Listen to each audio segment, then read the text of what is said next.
I have got to be honest with y'all. So far, I am somewhat disappointed in the America 250 celebrations. And maybe that's just because we haven't quite ramped up all the way yet. I mean, obviously, the big stuff is going to be the July 4th stuff. That's when we're going to go all out, right? But beyond that, I feel like we should be putting more effort into this entire year. And I haven't really seen it so far. But again, we're still ramping up. I will say some of the stuff I've seen this year already has been fairly disappointing. There was supposed to be, and I believe there still will be, this big national state fair to celebrate the 250th anniversary. And there was supposed to be a big concert lineup for that. And we got the lineup, and let me be honest, it's pretty terrible.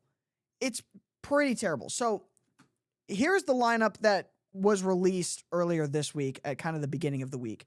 Martina McBride, Young MC, CNC Music Factory, The Commodores, Milli Vanilli, Vanilla Ice, Morris Day and The Time, Flo Rida, and Bret Michaels. Now, maybe this is just a factor of the fact that I'm in my 20s, but the only two names I recognized on this list were Vanilla Ice and Flo Rida. And from what I understand, all of these guys were kind of mid-tier acts in the 90s. So why in the world were they considered to be headliners for what should be the celebration of the absolute best of the best of 250 years of American music? I mean, there is a lot of culture in American music. I mean, so much of American identity is tied into some of the different regional sounds that we have. I mean, if you're in Appalachia bluegrass, if you're in the South country, and even to a certain extent, things like hip hop, I will allow that even. But I mean, these are nobodies. Every act should be acts that stand the test of time, and not just as a meme, but because these are amazing acts. Like, this concert lineup should have been Elvis tributes, like the very best of classical American folk songs, bluegrass type stuff, even some like legendary rock acts. What is all this? Vanilla Ice, sure, he stood the test of time, but only because he's a meme. And that's what we're doing for America 250? We can do better. We should do better. I mean, this should be like a national football game that's just bananas. I don't even know how you do that. But, I mean, pick the two best teams from wherever and just have them go at it again in a mini Super Bowl or what have you. And have a big baseball tournament. And, you know, we could be doing so much more year-round for America 250. And I don't know, it just feels like so far we're kind of dropping the ball. Thankfully, I think an opportunity has come to at least amend the concert lineup. From what I understand, almost all of those acts except Flo Rida and Vanilla Ice have backed out of doing this concert. Newsmax reported that 2 of the 9 artists who were announced as headliners for a concert series celebrating the 250th anniversary of the United States have publicly backed out of the event a day after the lineup was released. The committee in charge of the shows announced the performers scheduled to take the stage in Washington between June 25th and July 10th, listing a bevy of performers who hadn't had a hit in decades, la-di-da-di-da. And basically, most of these folks came out and said, this is like a Trump event, and I don't want to be involved with this because I don't like Donald Trump. Now, a lot of people are upset with them for that. A lot of folks are going out there and saying, oh, it doesn't matter whether or not you like Trump. This is celebrating the United States of America, so you're unpatriotic for backing out. I don't care what their excuse for backing out was. I'm glad they backed out. I do not want the exhibition of the best of 250 years of American music to be a bunch of D-tier celebrities from the 90s. That's embarrassing to me. Thank God they backed out. Now we have an opportunity to actually compile some of the very best of American music culture and celebrate 250 years of Americans making fantastic music. I don't want you to think that it's all bad. We're not blowing it entirely. There is a lot of great stuff that is happening all around the country to celebrate the 250 years of American greatness, American dominance, American liberty, and that is fantastic. What I want to encourage you to do is actually go look around your local area. If you're in San Antonio, see what's happening in San Antonio to celebrate 250 years of America. If you're in Dallas, see what's happening in Dallas. Here in Houston, I know we've got a lot of stuff going on. Look at the local things going on. Like, yeah, there's a bunch of big national stuff, but I think we should use the 250th anniversary of the United States as an opportunity to get back to locality.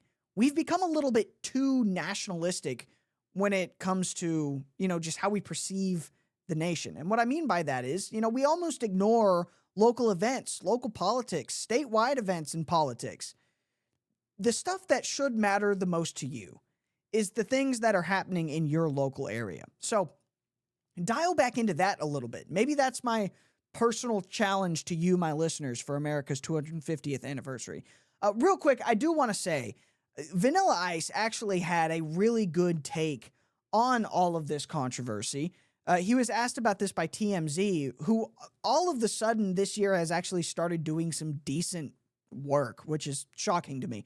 But here is Vanilla Ice talking about his decision to continue to stay in the lineup for America 250. Now, I stand by the fact that he probably shouldn't have been on it. I don't think he's earned it. But I will say, he had a good take here. Take a listen. So what do you think about this? That, it's a birthday party, and now it just feels super political. Oh, man, I'm not going to get dragged into that. I'm here to party with America, man. Music is made to bring people together, and that's what we're here to do, man. We're just going to represent the 90s. I don't take anything too serious. I don't think anybody else should. I think that we should just dance. It's life, liberty, and the pursuit of happiness, and you got to get out and pursue it with dance. It's all... I like that. I think that's a good take from Vanilla Ice. He's like, listen, I'm not here to be political. Listen, it's a celebration. It's a party, and so I'm gonna party and I'm gonna celebrate. Fair enough. You know what? Fair enough. I take it back. Keep him on the lineup. He had a good take. He earned it. Let's just do, a 45-minute set of Ice Ice Baby on repeat, just like the Founding Fathers intended. I don't care. It's fine. Now, beyond that, a lot of restoration is happening across the country, and I mean that quite literally. We have had a lot of monuments, a lot of beautiful places that have been neglected for 20, 30 years be restored, partly in honor of America's 250th anniversary. I think that is fantastic. That is one of the best possible ways to celebrate 250 years of American greatness, is restoring American greatness. I'll give you an example. If you're listening right now and not watching, this probably won't hit as hard for you, but that's just another reason to go follow me on X real quick at _Ethan Buchanan, Buchanan. On Monday morning, all of this live broadcast will be re-uploaded with the video so you can see it right there. So follow me on X so you can see it there. This is the big fountain honoring Christopher Columbus outside of Union Station in Washington, D.C. Now, I have never been to Washington, D.C., so I wasn't really up to date on the situation here, but I saw this monument, this big fountain with these beautiful marble statues, and I thought it looked cool. Now, I am a sucker for a beautiful marble monument and statue, and this is exactly that. So this is a post from Transportation Secretary Sean Duffy. He said, look, Union Station just got an amazing makeover. The iconic Columbus Fountain is flowing again after years of neglect thanks to the Interior Department and Secretary Burgum. And here at the U.S. Department of Transportation, we are giving a $465 million grant to revamp and modernize the station's interior. Taking a train to and from America's capital has never been better. Now, I don't know how many people are taking trains to and from the nation's capital. I know one guy who I know does it, but regardless, that's a historic place. It's a beautiful place, or at least it should be, and now it's being restored to its former glory. Here is a news report from this. Rapid Response 47 put this up on Twitter. I don't know who did it. Credit to whoever did it originally, but Take a listen to this. And take a look at this. Water is now flowing at the Columbus Circle fountain near Washington, D.C.'s Union Station. The Department of the Interior celebrated the improvements this morning. That project was part of President Trump's Make D.C. Safe and Beautiful campaign. Before today, the Columbus fountain hadn't been working since 2007. Interior Secretary Doug Burgum spoke about the significance of these renovations. As we cut this ribbon, and this morning when this fountain roared back to life, we've restored a gateway to our capital, which stands as a reminder that the American story is still being written, and with your help, the best chapters are still ahead. The project included upgrading aging infrastructure, updating the landscape, and improving pedestrian access. The administration says the efforts were completed on time and on budget. Our nation's capital should be beautiful. Let me just come out openly on that one. That's my position. It should represent the very best of the best of the United States. It should be the shining gem in the crown of America. And so the fact that for 20 years, one of the first things that I'm sure many people saw when they entered our nation's capital looked like absolute garbage is something that absolutely should have been addressed long ago. How in the world did we allow that to happen?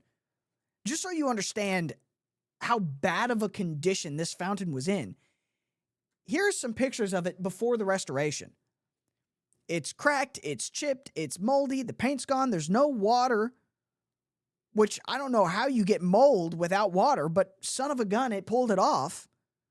It just looks terrible. It almost reminds me of the Alamo Cenotaph before the big restoration project that they just did recently on that. And credit to the General Land Office here in Texas for restoring the Alamo Cenotaph because, again, beautiful monuments should be beautiful. And then you look at it now, after the restoration efforts, water's flowing, it's polished, it's gorgeous, as it should be, as all of our nation's capital should be.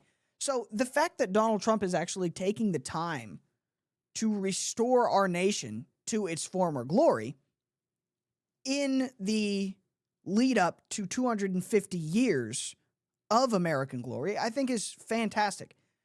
And it is a solid reminder that decline is a choice. Donald Trump's slogan, "Make America Great Again," I think that resonates so much with people because you really can just do it, right? I mean, you can just make America great again. It sounds silly to say, but decline is a choice, and you can just choose to not decline.